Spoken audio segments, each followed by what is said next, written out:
प्रदूषण का कहर, हवा में जहर।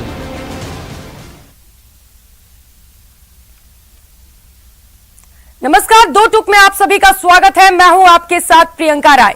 दिल्ली एनसीआर में पटाखों पर प्रतिबंध था, इसके बावजूद खूब आतिशबाजी हुई। इसका परिणाम यह हुआ कि आज पूरी दिल्ली एनसीआर में हवा की गुणवत्ता गंभीर स्थिति में है। दिवाली के बाद फिर से दिवाली की आबोहवा इतनी खराब हो गई कि यहां सांस लेना भी दूभर लग रहा है। राजस्थान में ग्रीन पटाखों की परमिशन थी, लेकिन इसके बावजूद जमकर आतिशबाजी हुई। इसका नतीजा ये हुआ कि जयपुर समेत कई शहरों में हवा प्रदूषित हो गई, लोगों का सांस लेना दूभर हो गया। इसी मुद्दे पर हम चर्चा करेंगे, हमारे साथ तमाम गेस्ट भी जुड़ेंगे।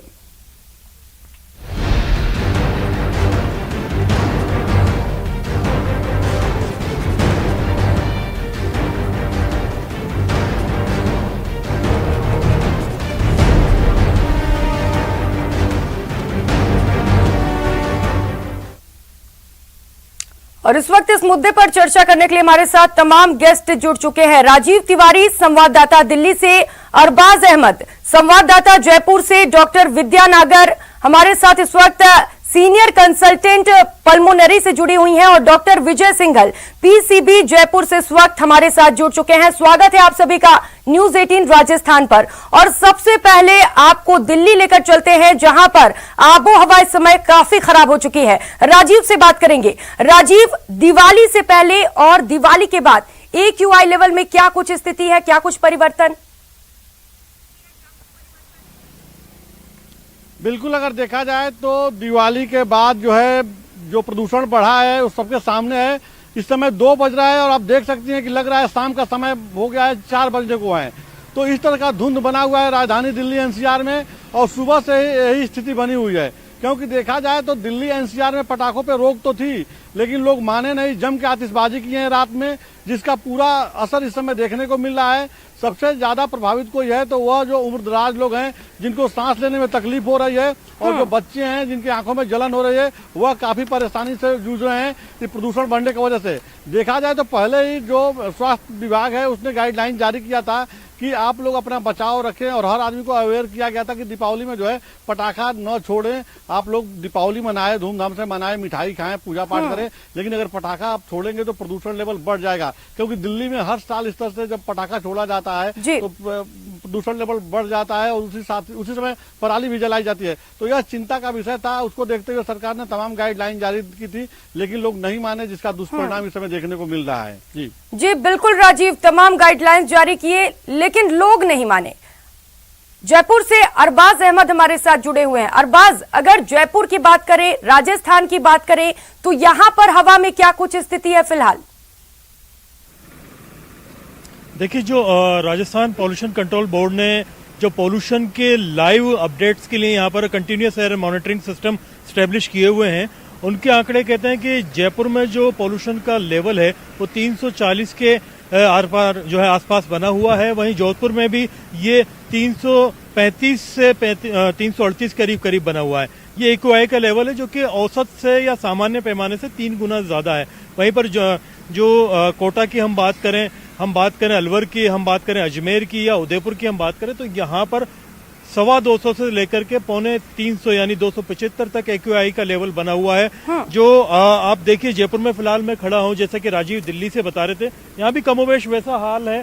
चारों तरफ आप धुंध का नजारा देख सकते हैं। जो विजिबिलिटी है वो काफी नीचे आई है, और जो सस्पेंडेड पार्टिकुलेटेड मैटर्स हैं उनकी तादाद अभी आबो हवा में, वातावरण में काफी ज्यादा है। धूप आप देखेंगे बहुत कम नजर आ रही है, और ये इतनी कम धूप किसी बादल की वजह से नहीं है, बल्कि पॉल्यूशन की उस लेयर की वजह से जो अभी हमारी आबो हवा में मौजूद है, जिसका नजारा आप चारों तरफ देख रहे हैं। जो एयर क्वालिटी इंडेक्स है उसमें जो गिरावट दर्ज हुई है वो बेहद खतरनाक है। देखिए, कोविड काल चल रहा था, तमाम लोग ऐसे हैं ज्यादातर जिनके लंग्स बहुत कमजोर हैं, अस्थमेटिक जो लोग हैं, सांस की बीमारियों से जूझने वाले जो लोग हैं, उन तमाम लोगों के लिए बहुत गंभीर स्थिति है। उनके लिए डॉक्टर्स ने ये एहतियात बरतने के लिए कहा है कि वो इंडोर रहें, ज्यादा बाहर न जाएं।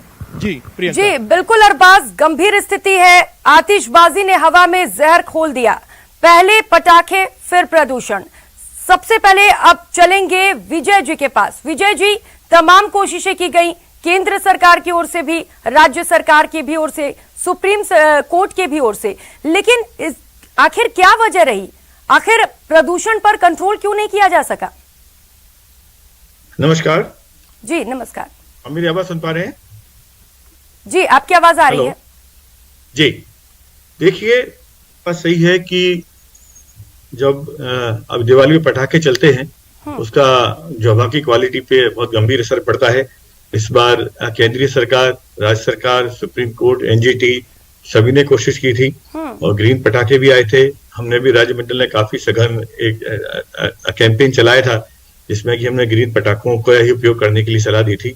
उसके बावजूद ये बात सही है कि पटाखे काफी मात्रा में चले हैं, उससे हवा में डेफिनेटली उसकी क्वालिटी में गिरावट आई है। लेकिन एक बात हमें समझनी पड़ेगी कि जब ये विंटर का ऑनसेट होता है, जब सर्दी आने लगती है, उस समय जो मेट्रोलॉजी होती है इस पूरी एरिया की, ना केवल राजस्थान की, लेकिन जो गंगा का तट है, जो गंगा का तटीय जो क्षेत्र है, उस समय ये फर्क आता है कि इस समय जो नमी होती है, और दूसरी बात ये है कि जो हवा की स्पीड जाती है, उसकी वजह से ओवरऑल जो पॉल्यूटेंट्स होते हैं, जो हवा में दस्त होती है, उसका जो डिस्पर्सन है वो काफी खराब हो जाता है, बहुत पुअर हो जाता है। उसकी वजह से हर वर्ष जब ये सर्दियां शुरू होती हैं और सर्दियों के मौसम में हवा की जो क्वालिटी है वो खराब रहती है। इसमें ये बात सही है कि जो पटाखों का प्रदूषण भी एक कारक है, जो पराली जलने का भी एक कारण है। दूसरी बात जो हमारी जो रोड पे डस्ट है वो भी बहुत बड़ा इसका कारण है।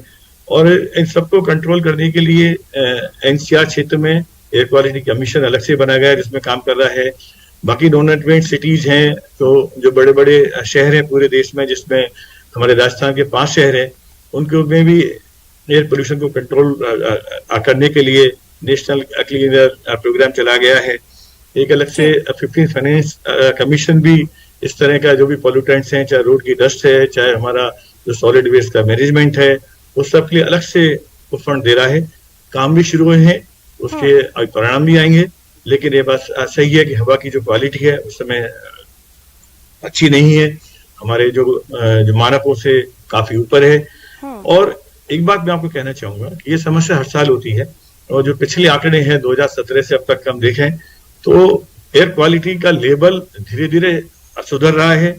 जो उसमें जो पोल्यूटेंट की मात्रा है वो कम हो रही है, एनुअल एवरेज की बात कर रहा हूं मैं। लेकिन ये बात सही है कि आज की तारीख में भी हवा की क्वालिटी काफी गंभीर है और वो मानकों से काफी ज्यादा पोल्यूशन है। जी सर, जैसा कि आपने बताया कि तमाम प्रोग्राम्स चलाए जा रहे हैं जिससे कि प्रदूषण पर कंट्रोल किया जा सके, लेकिन बावजूद इसके प्रदूषण पर कंट्रोल नहीं हो सका। दिवाली के बाद अब जो ब्लास्ट हुआ है प्रदूषण का वो भी देखने को मिल रहा है, तो कैसे रोका जाए पोल्यूशन को? इस सवाल के बाद हम डॉक्टर विद्या के पास भी चलेंगे और जानेंगे कि हेल्थ में क्या कुछ प्रॉब्लम्स आ रही है लोगों की। लेकिन सबसे पहले सर इस सवाल का जवाब दीजिए। देखिए, ऐसा है कि जो भी पोल्यूशन कंट्रोल की एक्टिविटी है लॉन्ग टर्म होती है। एक दिन में, एक साल में इसके जो अपेक्षित परिणाम है वो आने में समय लगता है। जितने भी देशों में जहाँ पे एयर पोल्यूशन समस्या थी, चाहे वो चाइना है, चाहे डेवलप्ड कंट्रीज हैं, वहाँ समय लगा है। लेकिन मैं आपको ये बात मैं गंभीरता से कह रहा हूँ कि जो पिछले 3-4 साल के आंकड़े हमारे पास हैं उससे ये बात साफ है कि जो प्रयास हैं, चाहे वो सरकारी हैं चाहे गैर सरकारी है, वो रंग ला रहे हैं। धीरे धीरे हवा की क्वालिटी में अपेक्षाकृत सुधार हो रहा है। लेकिन हमें हमारी मंजिल बहुत दूर है, उसको पहुंचने में समय लगेगा। और हमें हमारे प्रयास ना केवल सरकार को लेकिन जन जन को सभी को करने पड़ेंगे। जैसे पटाखों की बात है, जब तक हम इस बात को नहीं समझेंगे कि ये पटाखे जो हम चलाते हैं वो हमारे स्वास्थ्य के साथ ही खिलवाड़ करते हैं, तब तक शायद इस चीज पर चाहे कितने भी सरकारी आदेश आ जाएं, कितने कोर्ट के आदेश आ जाएं, क्योंकि आप मानिए कि किसी कोर्ट के आदेश को हर एक आदमी पे लागू करना बड़ा मुश्किल काम है। तो इसलिए जब तक जन जागृति और लोगों में समझ पैदा नहीं होगी तब तक इस तरह के जो जन सहयोग की अपेक्षा है वो नहीं मिल पाता। जी बिल्कुल सर, ये बिल्कुल सही कहा आपने कि जब तक लोग जागरूक नहीं होंगे तमाम प्रशासन और कोई कुछ भी नहीं कर सकता है। डॉक्टर विद्या नायर के पास चलेंगे। डॉक्टर साहब, जैसा कि देखने को मिल रहा है कि प्रदूषण बढ़ चुका है, लोगों के स्वास्थ्य पर भी असर पड़ रहा है, क्या क्या बीमारियां लोगों में देखने को मिल सकती हैं इसके बाद? हाँ जी, जैसे कि अभी प्रीवियस डिस्कशन में हम यही सुन रहे थे कि क्वालिटी ऑफ एयर काफी खराब हो चुकी है।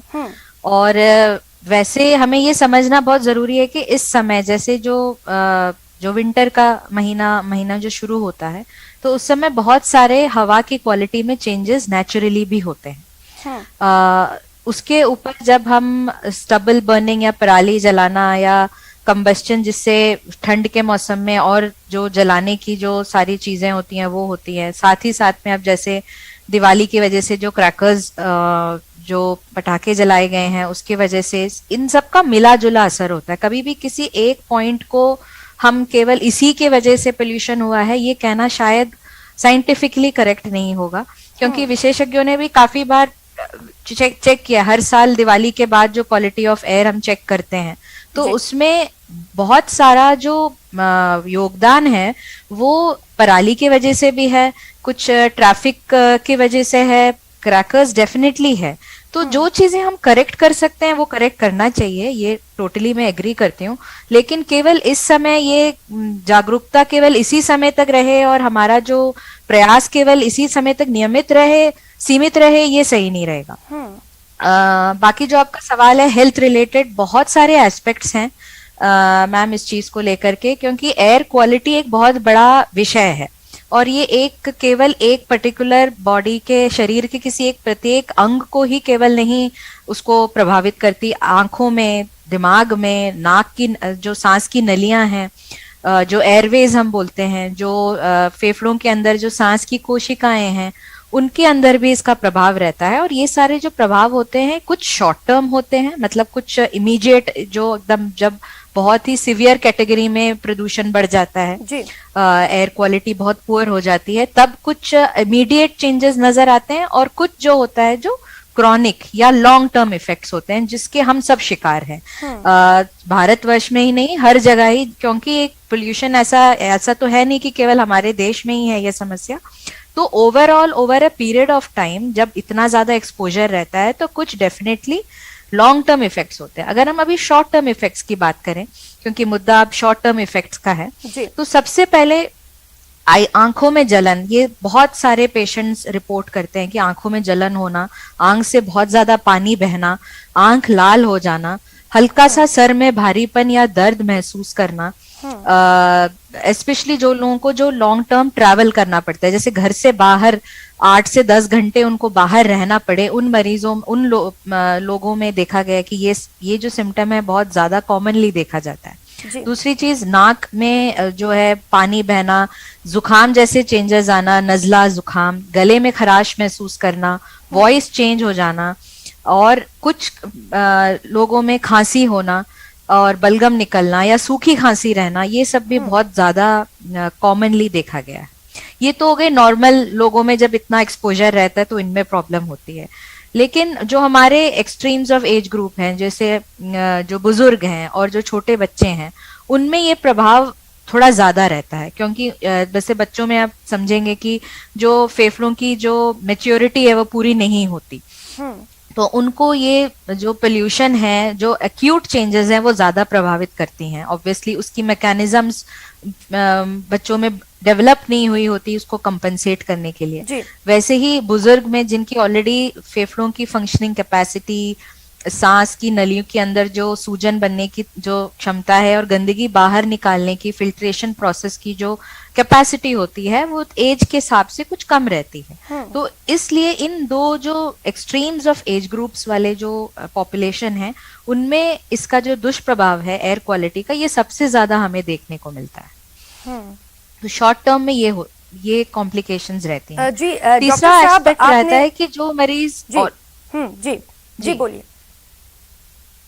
जी, जो मरीज जो ऑलरेडी सांस की बीमारियों से ग्रसित हैं, जैसे ब्रोंकाइटिस के मरीज हैं, एलर्जी अस्थमा के मरीज हैं, या जिनको सीओपीडी है, जो स्मोकिंग रिलेटेड जो ब्रोंकाइटिस रहता है, इन मरीजों में हम देख रहे हैं, जैसे ओपीडीज में भी और हमारे क्लिनिक्स में भी जो संख्या है इस टाइम पे बढ़ जाती है। जो उनका ओवरऑल जो कंट्रोल रहता है अपने सिम्टम्स पे, जो अच्छी क्वालिटी ऑफ लाइफ रहती है, खांसी और सांस वगैरह नहीं फूलता है normally, but during this time, इस टाइम जब इस तरह से चेंज होता है और एयर क्वालिटी इतनी पुअर हो जाती है, तो उनमें जो अस्थमा के ट्रिगर्स, ये अस्थमा को खराब करती है, उनके सिम्टम्स को खराब करती है और कंट्रोल को बिगाड़ती है। तो उन लोगों में सांस का अटैक आना, खांसी बढ़ जाना, सांस लेने में तकलीफ होना, सांस में सहकारा या वीजिंग साउंड जिसको हम बोलते हैं, सीटी बजना, इस तरह की जो सिम्टम्स हैं, वो लक्षण हैं, वो ज्यादा दिखता है, जिसके लिए उनको हॉस्पिटल विजिट्स की जरूरत पड़ती है। कुछ सीवियर कैटेगरी में एडमिशन, हॉस्पिटल में दाखिल करके ट्रीटमेंट और इलाज करने की जरूरत भी पड़ जाती है। जी डॉक्टर साहब, आपने तमाम लक्षण बताए, इनमें कुछ लक्षण बहुत खतरनाक भी हैं, लेकिन लोग करें क्या? क्योंकि जो जहर है वो तो हवा में फैल चुका है, तो लोग खुद को कैसे बचाए इस जहर से? जी, अब इस पे ज्यादा फोकस करना चाहिए, बिकॉज हमें पता है कि क्वालिटी ऑफ एयर खराब होगी। सबसे पहले, जैसे कि पहले भी हमारे सारे आपके संवाददाता ने भी और हमारे पैनलिस्ट ने भी बताया है कि प्रिवेंशन जरूरी है। हमें जो चीज हम प्रिवेंट कर सकते हैं, जिससे हम बचाव कर सकते हैं, जैसे अननेसेसरी किसी चीज को जलाएं ना, प्रदूषण को कम करने की कोशिश करें, जैसे क्रैकर्स पे जो बैन था उसको अगर हम फॉलो करें रेस्पॉन्सिबल। हमें अपना सिविक सेंस होना जरूरी है। हर चीज हम सरकार पे या नियम के लागू कराने पे नहीं छोड़ सकते, हमें खुद समझना है ये हम क्यों कर रहे हैं। हमारे अगर हेल्थ को इस चीज से नेगेटिव एस्पेक्ट है तो हमें उस चीज को समझना चाहिए कि हम ये चीज ना करें, क्योंकि सेलिब्रेशन जो किसी भी और तरीके से की जा सकती है।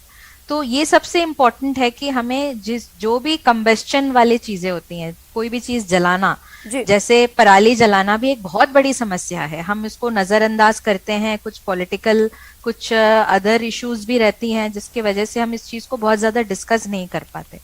लेकिन ये पराली जलाना भी एक बहुत बड़ी समस्या है। सेकेंड सबसे बड़ी प्रॉब्लम है दिवाली के टाइम जो हम पटाखे जलाते हैं, इसको कम्प्लीटली हमें as much as possible completely avoid करना चाहिए।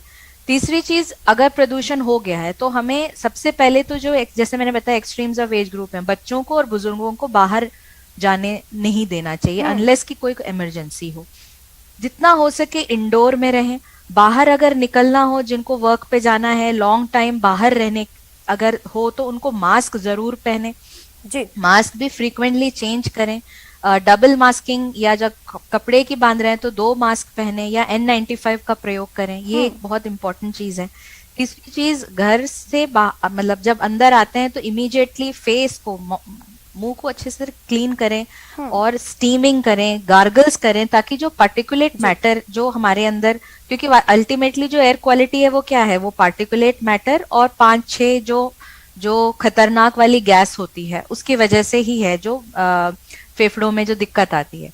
तो वो एक बार हम क्लीन एक बार कर लें तो डेफिनेटली कुछ हद तक जो ये इरिटेंट होता है, जो बलगम बनता है या गले में दर्द होता है, इन सब चीजों से हम थोड़ा सा डेफिनेटली हम बचाव कर पाएंगे। जी ठीक है, बहुत अच्छे उपाय आपने बताए डॉक्टर साहब, और उम्मीद है कि लोग इन उपायों को अपनाएंगे और स्वस्थ रहेंगे। डॉक्टर विजय के पास एक बार फिर से चलना चाहूंगी। डॉक्टर विजय जी, हमने चलते चलते इस पे डिस्कशन किया कि जो मुद्दा है, जो मेन प्रॉब्लम है वो ये है कि लोग अवेयर नहीं है, यही मेन समस्या है। क्योंकि प्रशासन और सरकार तो तमाम कोशिशें करती है और तमाम नियम कानून भी लाए जाते हैं, तो लोगों को कैसे जागरूक करें, लोग कैसे इस बात को समझें?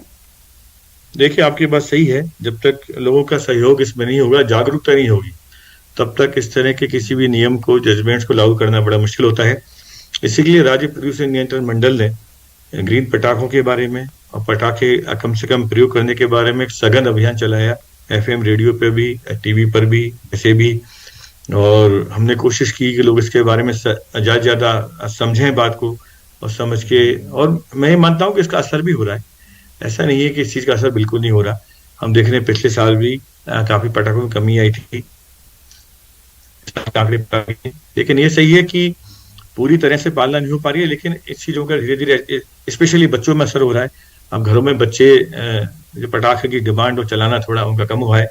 तो मैं मानता हूँ सभी के प्रयास से जन जागरूकता आएगी, इसके बारे में हमारी जो समझ और बढ़ेगी।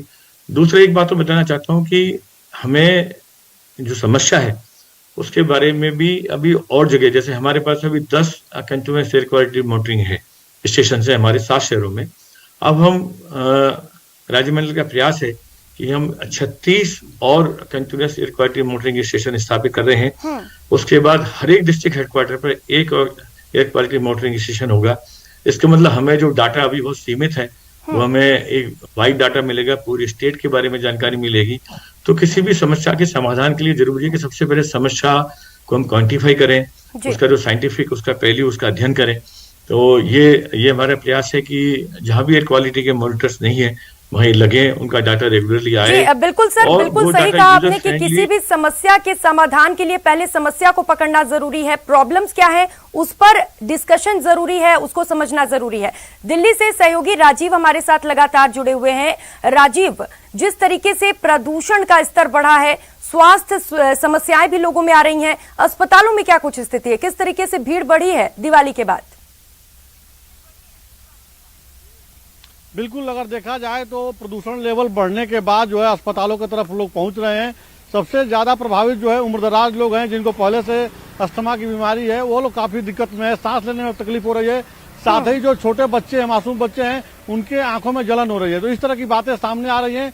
डॉक्टर का कहना है कि पहले ही हम लोगों ने बताया था कि आप लोग मास्क लगा करके रहिएगा और लोगों से अपील की गई थी कि पटाखे कम से कम छोड़िएगा, पूजा पाठ पर ध्यान दीजिएगा, दीपावली मनाइएगा, मिठाई खाइएगा। लेकिन आतिशबाजी दिल्ली एनसीआर में बहुत अधिक हुई है, जिसके वजह से लोग अस्पतालों की तरफ जा रहे हैं। बिल्कुल राजीव, आतिशबाजी बहुत ज्यादा हुई है और यही वो वजह है कि प्रदूषण का स्तर यहां तक पहुंच चुका है। अरबाज, अगर जयपुर की बात करें तो वहां क्या कुछ स्थिति है?